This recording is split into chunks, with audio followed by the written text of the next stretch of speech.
ഒട്ടും പ്രതീക്ഷിച്ചില്ല അല്ലേ? എന്താ ദേവിക? എല്ലാവരും എന്നെ ദേവിക മാഡം എന്ന് വിളിക്കുമ്പോ പേര് മാത്രം പറഞ്ഞു വിളിക്കാൻ സ്വാതന്ത്ര്യമുള്ള അപൂർവം ആളുകളിൽ ഒരാളാണ് ഇസബെല്ല. പഴയ സൗഹൃദം കൊണ്ടുള്ള സ്വാതന്ത്ര്യം കൂടി അത് അല്ലേ? മാഡം വന്ന കാര്യം പറയണം. അത് കലക്കി. മാഡം ഒന്ന് വിളിച്ച് ചെറുതാക്കി കളയല്ലേ ബെല്ല?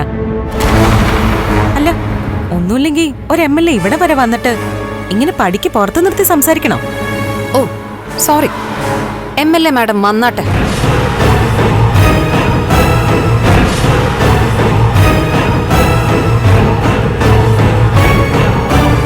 ഇരിക്കണം. മാഡത്തിന് കുടിക്കാൻ എന്താ വേണ്ടേ? ടീയോ കോഫിയോ? No thanks. ഇസബെല്ലയോട് കുറച്ച് കാര്യങ്ങൾ സംസാരിക്കാനാണ് ഞാൻ വന്നത്. എന്താ ദേവിക? ദേവിക എന്താ ഉദ്ദേശിക്കുന്നത്? എന്തെങ്കിലും പ്രത്യേക കാര്യമായിട്ടാണോ എന്നെ കാണാൻ വന്നത്? ഞാൻ വന്നത് എന്തിനാണെന്ന് അറിയില്ല അല്ലേ?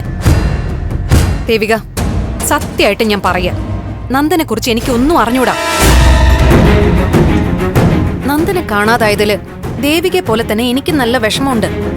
നന്ദുവിന്റെ കാര്യം പറഞ്ഞ് വിഷയം മാറ്റില്ല ഇസബെല്ല.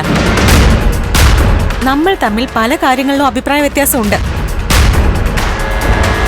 ബെല്ലയ്ക്ക് ഞാൻ ചിലപ്പോൾ ഒരു ശത്രു ആയിരിക്കാം, പക്ഷെ ഒരു കുടുംബത്തെ ബാധിക്കുന്ന പ്രശ്നങ്ങൾ ഇസബെല്ല ഞങ്ങളിൽ നിന്ന് മറച്ചു വെക്കുന്ന ഞാൻ കരുതിയില്ല. ഇവളിതെന്താ പറയുന്നത്? നന്ദന്റെ കാര്യം അല്ലാന്നും പറയുന്നു. അന്ന് ആ ഗസ്റ്റ് ഹൗസിൽ വന്ന് ഞാൻ പ്രശ്നം ഉണ്ടാക്കിയതിന് പകരം വീട്ടാണല്ലേ? പക്ഷെ ഒരിക്കലും അത് ഇങ്ങനൊരു രീതിയിൽ തീർക്കാൻ പാടില്ലായിരുന്നു. എനിക്കൊന്നും മനസ്സിലാവുന്നില്ല. ദേവികയുടെ കുടുംബത്തിനെ ബാധിക്കുന്ന കാര്യം ഞാൻ ചെയ്തു എന്ന് പറയുന്നത് എന്തിനെ കുറിച്ചാ? നന്ദനെ കുറിച്ചുള്ള കാര്യമാണെങ്കിൽ അതല്ലെന്ന് ഞാൻ പറഞ്ഞു കഴിഞ്ഞില്ലേ ഇസബെല്ല? നമ്മൾ പറയുമല്ലോ, ശത്രുക്കളോട് പോലും ഇങ്ങനെ ചെയ്യരുതെന്ന്.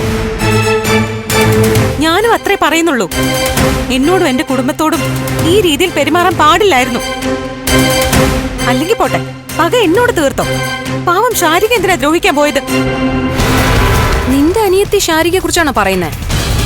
എനിക്ക് ഒരേ ഒരു ശാരികയെ അറിയൂ, അത് എന്റെ അനിയത്തിയാ. ശാരികയ്ക്ക് എന്ത് പറ്റി? അവളോട് ഞാൻ എന്ത് കാണിച്ചു എന്നാ? അറിയില്ല അല്ലേ? എന്റെ അടുത്ത് അഭിനയിക്കുന്ന എന്തിനാ? എത്ര ദേഷ്യം ഉണ്ടെങ്കിലും അവളെ ഇങ്ങനെ ഒരു കുരുക്കൽ കൊണ്ടിടണമായിരുന്നോ? കുറഞ്ഞ പക്ഷം എന്നോടെങ്കിലും ഒന്ന് ആലോചിച്ചൂടായിരുന്നോ? കാര്യം എന്താന്ന് വെച്ചാ തെളിച്ചു പറ ദേവിക. തെളിച്ചു പറയേണ്ടത് ഞാനല്ലല്ലോ, ഇസബെല്ല അല്ലേ? ഇതെന്തൊരു കഷ്ടമായത്. എന്നെ കളിയാക്കാനാ ഇങ്ങോട്ട് വന്നതെങ്കിൽ എനിക്ക് സംസാരിക്കാനൊന്നുമില്ല. പക്ഷേ എനിക്ക് സംസാരിക്കണം. എന്റെ അനിയത്തിയുടെ കാര്യത്തിൽ ഞാനല്ലാതെ പിന്നെ ആരാ സംസാരിക്കണ്ടേ? എന്താ നിന്റെ പ്രശ്നം?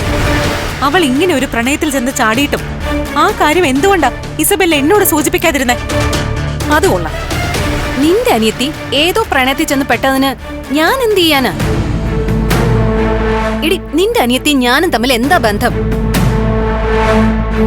പിന്നെ നിന്റെ അനിയത്തിയല്ലേ അവള്? ചേച്ചിയെ കണ്ടല്ലേ അനിയത്തിമാരും പഠിക്കുന്നേ.